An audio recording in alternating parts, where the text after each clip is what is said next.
Why does Apple release a new iPhone every year? That's a question that comes up every year as well. Since 2007, Apple has turned the presentation of the new iPhone into a major media event.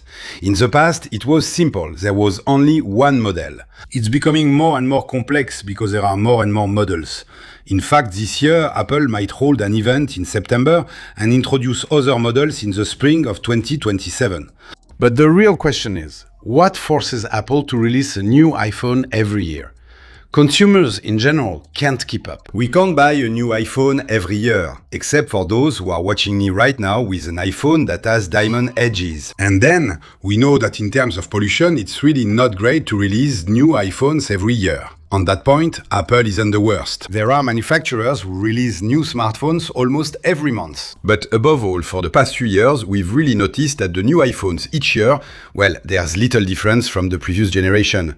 We get incremental improvements. A little button here, I add a few pixels there, you get 2 or 3 new photo features. I'm exaggerating a bit, but just barely. Actually, the reason why Apple is almost forced to release a new iPhone every year comes down to 2 economic reasons.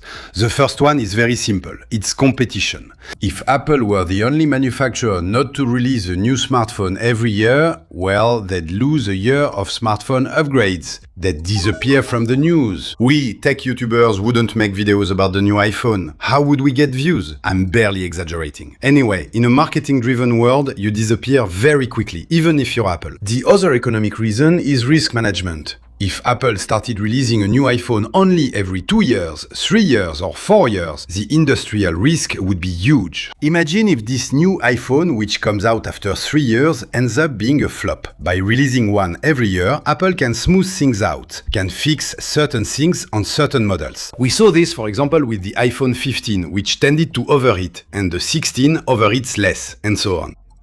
But this logic has its limits, because indeed, every year there are people who need to buy a new iPhone, either because they've broken theirs, or because they've been carrying it around for a long time and it's time to replace it. But if Apple starts releasing too many iPhones at the same time, that can also be a problem, cannibalization issues. And that's why the fairly persistent rumors say that this year, Apple is going to make a radical change.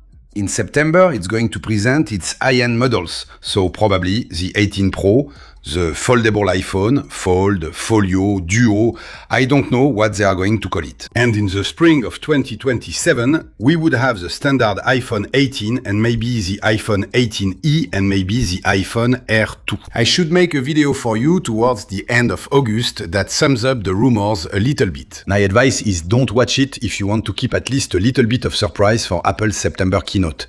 A YouTuber telling you not to watch his video. We've really seen it all.